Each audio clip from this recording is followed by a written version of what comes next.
Baik, selamat datang di kelas saya tentang menulis esai akademik. Ini adalah materi lanjutan tentang bahasa Indonesia, tapi ini akan masuk ke dalam materi inti, yaitu bagaimana cara menulis esai akademik. Nah, esai akademik ini tidak akan dimuat dalam jurnal ilmiah dengan pembaca yang sangat spesifik, begitu. Tetapi biasanya esai akademik ini akan dimuat dalam media populer atau surat kabar atau media-media yang bisa diakses oleh masyarakat luas. Maka saya di sini menyebutkan satu esai untuk masyarakat. Boleh lebih tentu saja, tetapi ini sebagai latihan, sebagai mungkin proses pertama untuk sebagian besar teman-teman. Mari kita menulis satu esai untuk masyarakat. Baik, sering saya kemukakan bahwa tidak ada proses belajar menulis yang instan. Menulis itu membutuhkan latihan. Hari ini dengan kecanggihan digital, kecanggihan AI, kita bisa tergoda tuh untuk membuat dengan menggunakan bantuan AI. Tentu saja bantuan AI itu harus kita sikapi dengan bijaksana karena tujuan kita adalah melatih gitu ya apa yang sudah Tuhan berikan nih, yaitu pikiran, nalar begitu ya. Nah, dalam hal ini dalam rangka menulis esai akademik.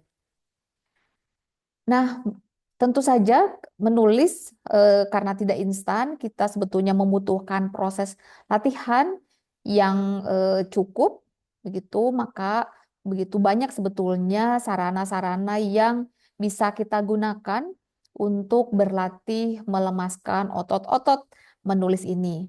Bisa melalui media sosial, misalnya seperti Facebook, Instagram, blog, diary, atau juga Twitter. Targetnya memang adalah menulis kalimat yang mudah dimengerti, gitu ya. Di sini saya memiliki contoh. Ini adalah tulisan sederhana dari Zafiraiha. Zafiraiha ini ada di Instagram. Nah, ini menulis secara sederhana seperti ini sebetulnya sangat penting sebelum kita menulis kalimat-kalimat yang lebih kompleks isinya maupun struktur kalimatnya. Gitu ya. Jadi di sini Zafira Iha itu menulis tentang pengalamannya sebelum berstudi di Jepang. Nah, teman-teman mungkin memiliki referensi tersendiri, mau belajar dari siapa. Yang jelas, kita juga sebaiknya melemaskan otot-otot menulis itu dengan eh, lebih fleksibel gitu ya, mau di mana saja, kapan saja. Oke. Baik, ini adalah langkah-langkah penulisan esai. Teman-teman begitu penting untuk menentukan pokok atau tema tulisan kita itu tentang apa. Gitu ya. Ada yang sesuai minat, ada juga yang sesuai dengan program studi atau yang sedang kita pelajari saat ini di universitas. Ini tentu saja sangat penting karena tuntutan dalam menulis esai akademik itu tentu saja harus bisa dipertanggungjawabkan, gitu ya. Nah, kemudian kedua, menentukan tujuan penulisan. Tujuan penulisan kita itu apa? Itu ya, misalnya teman-teman dari Fakultas Hukum mau membagi begitu ya pengetahuan teman-teman tentang hukum, misalnya sehingga tujuan penulisannya adalah membuat literasi hukum agar masyarakat melek hukum. Nah, banyak gitu ya hukum yang di sini bisa kita bagikan. Paling sederhana mungkin yang berkaitan dengan persoalan sehari-hari. Entah itu undang-undang lalu lintas, entah itu undang-undang ITE mungkin gitu ya. Apapun gitu ya.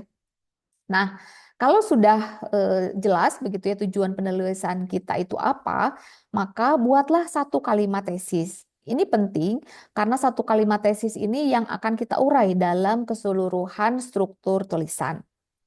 Nah, setelah menemukan satu kalimat tesis yang mudah kita uraikan, maka buatlah kerangka esai. Untuk penulis pemula, kerangka esai itu seperti sebuah peta, begitu ya, agar kita tidak melanglang ke buana kemana-mana. begitu ya. Kalau misalnya kita mau membuat tentang literasi Undang-Undang ITE gitu ya, maka ya buatlah kerangka esai yang dapat memenuhi kebutuhan tersebut. Kemudian kita bisa mengembangkan esai sesuai struktur yang kita buat. Dan terakhir, jangan lupa setelah esai tersebut jadi, begitu kita harus membaca kembali dan merefleksikan apakah tujuan kita itu sudah sampai atau belum. Apakah masih ada typo, apakah masih yang ada data yang kurang, dan sebagainya. Oke, mari kita lihat pada dasarnya esai akademik itu apa sih? Sering saya tekankan juga bahwa esai akademik ini sifatnya argumentatif, yaitu esai yang memberikan sudut pandang seseorang atau penulis terhadap persoalan berdasarkan tinjauan pustaka atau penelitian. Nah, ini tentu saja sangat penting. Begitu ya. Jadi kita itu punya dasar, begitu ya. Untuk apa kita menulis dan berdasarkan apa juga kita menulis. Ada pustaka atau penelitian. Nah, kemudian, tujuan penulisan esai ini adalah untuk meyakinkan pembaca menerima pendapat dari kita sebagai penulis. Oleh karena itu, hendaknya disertai dengan data-data yang meyakinkan. Oke, nah saya memiliki 5 kata kunci tentang esai akademik ini, yaitu pendek. Karena ini adalah esai, bukan artikel jurnal, teman-teman, memang biasanya tulisan esai akademik itu bersifatnya pendek. Pendeknya itu ada syaratnya gitu ya. Misalnya minimal terdiri dari 5 paragraf. Nanti kita akan bahas 5 paragraf itu isinya apa saja. Tentu saja boleh lebih, tapi biasanya tidak lebih dari 10 paragraf gitu ya. Kemudian ada data. Nah, ini data tentu saja penting seperti tadi dikemukakan untuk meyakinkan pembaca. Kemudian suatu topik. Jadi esai akademik ini pastinya berisi hanya satu topik saja. Kalau kita bicara tentang literasi hukum, tentang Undang-Undang ITE misalnya, kita tidak bicara hal lain, misalnya Undang-Undang Lalu Lintas. Nah, ini kan sesuatu yang tidak nyambung. Maka satu esai akademik itu terdiri dari satu topik. Kemudian berisi opini. Nah, opini nanti juga memiliki eh, pertarungannya sendiri begitu ya. Sejauh mana opini itu bisa diterima. Baik. Kemudian terakhir menarik. Karena pembaca kita adalah pembaca luas begitu ya, maka eh, kita sebisa mungkin membuat tulisan kita itu menarik, entah dengan menggunakan ilustrasi cerita dan lain-lain. Oke, nah data sering saya kemukakan bahwa data itu sifatnya deskriptif atau kita bisa meminjam rumus dari jurnalistik yaitu 5W dan 1H. 5W itu what atau apa, who siapa, when kapan, where di mana, dan kemudian juga 1H yaitu bagaimana. Nah, kemudian opini. Opini akan tampak mutunya seperti apa, itu bisa dilihat dari keluasan wawasan penulisnya, ketajaman argumen penulisnya, dan juga kedalaman wawasan yang dimiliki oleh si penulis. Baik, nah berikutnya di sini ada kerangka atau struktur tulisan. Di sini ada diagram sandwich begitu ya. Di sini ada bagian atau paragraf berisi pendahuluan. Kemudian di situ juga kalimat tesis ada di situ.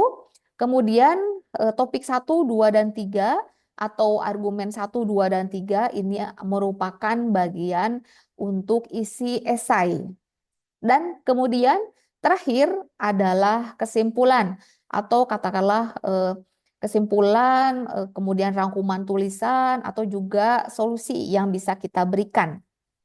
Nah, ini adalah strukturnya. Nah, satu hal yang mungkin juga penting dibahas di sini adalah bisakah penulis memasukkan pengalamannya sendiri? Tentu saja boleh selama relevan dengan tujuan dan isi penulisan.